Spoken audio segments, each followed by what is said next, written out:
கிறிஸ்தவன் கலாச்சாரத்துக்கும் பாரம்பரியத்துக்கும் எதிரி கிடையாது. வேதத்தை எதிர்க்கும் பொழுது மட்டும் தான் நம்ம எதிர்க்கணும். சுவிசேஷத்தை மறைக்கும் பொழுது மட்டும் தான் மதிக்கணும்.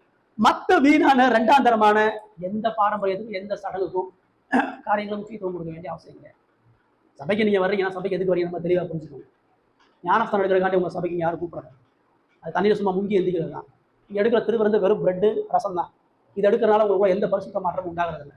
நீங்க ஆராதனைக்கு வரக்கூடிய ஒரே ஒரு நோக்கம் உங்களுடைய ஆத்மா உயிரடைந்து கிறிஸ்துவை போல பரிசுத்தமாக நீங்க வாழ. அது ஒண்ணுதான். அதுதான் ஆண்டவர் சபையை வச்சிருக்கீங்க. இது இரண்டாம் தரமான காரணம். திருவிருந்துல பங்கு பெறாம ஞானஸ்தானம் எடுக்காம ஒருத்தர் பரலோகம் போலாமா? தாராளமா போக முடியும். ஆத்ம ரட்சிப்பு தான் முக்கியம், விசுவாசம் தான் முக்கியம், அதுதான் முக்கியம். அதுக்குதான் நம்ம சபைக்கு வரோம். சரிங்களா?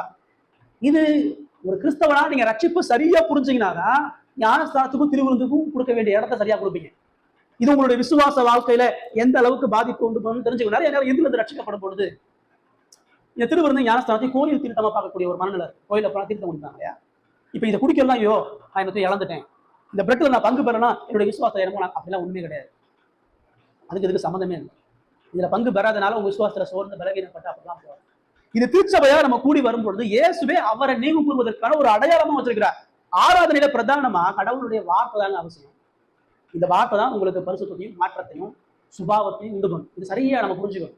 இதை விட்டுப்பட்டு நான் அங்கத்துவத்துக்காக தான் சபைக்கு வந்துட்டு இருக்கிறேன், திருவிருந்துக்காக தான் சபைக்கு வந்துட்டு இருக்கிறேன், எனக்கு ஞானஸ்தானம் தான் முக்கியம்னு சொன்னா உங்க விசுவாசம் ஒரு பெரிய கேள்வி. ஏன் தேவை, எதுக்கு தேவை, எந்த காரணத்துக்காக கிடைக்கிறீங்க, இதெல்லாம் கவனமா புரிஞ்சுக்கணும்.